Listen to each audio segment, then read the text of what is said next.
मेहनत त्यति धेरै गर्नुहोस् कि सफलताले स्वर मचाइदियोस्। जुन एक्लै चल्ने हिम्मत हुन्छ एक दिन ऊ सफल हुन्छ। कायम मान्छेले जित हासिल गर्छ, नाकायम मान्छेले दुनियाँको डरले फैसला गर्छ। जित र हार तपाईको सोचमा निर्भर हुन्छ। मान्नुहुन्छ त हार हुन्छ, ठान्नुहुन्छ त जित हुन्छ। जब आफूले आफूसँग हार मान्नुहुन्न तबसम्म दुनियाँको कुनै ताकतवरले हराउन सक्दैन। तपाईँ सूर्य जस्तो चम्किन चाहनुहुन्छ भने पहिला सूर्य जस्तै जल्न सिक्नुस्। सपना पाउनको लागि समझदार होइन, थोरै पागल हुनुपर्छ। कुनै पनि लक्ष्य मान्छेको साहस भन्दा ठुलो हुँदैन। जसले हार मान्दैन उसले नै हार्दैन। हामीले बाहिरको कमजोरी हार मान्दैनौँ, भित्रको कमजोरी हार मान्छौँ। जबसम्म सङ्घर्ष र कठिनाइ गर्नुहुन्न तबसम्म राम्रो दिन आउँदैन। समय तैँले मलाई जति धेरै खराब गर्छस् गर, तर एक दिन त्यस्तो दिन आउँछ जुन मैले तँलाई बदलिदिन्छु।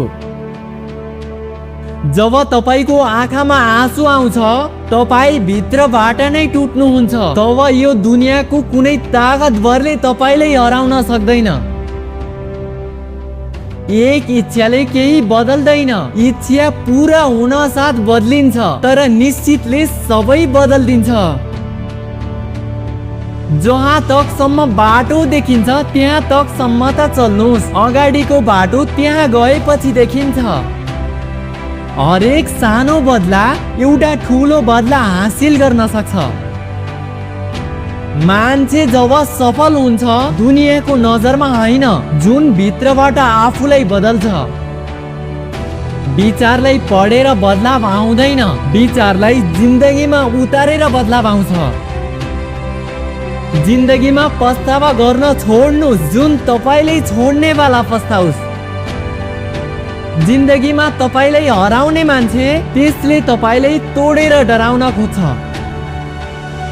जुन मान्छेले गल्ती गरेको छैन उसले जिन्दगीमा केही गर्न कोसिस गरेको छैन।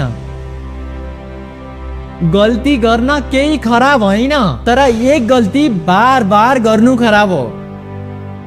राम्रो देख्नको लागि होइन, राम्रो बन्नको लागि जिउनुस्। इज्जत र तारिफ मागिँदैन, बल्कि कमाई जानी हो। सपना त्यो होइन जुन निदाउँदा देखिन्छ, सपना त्यो हो जुन निदलाई उडाइदिन्छ।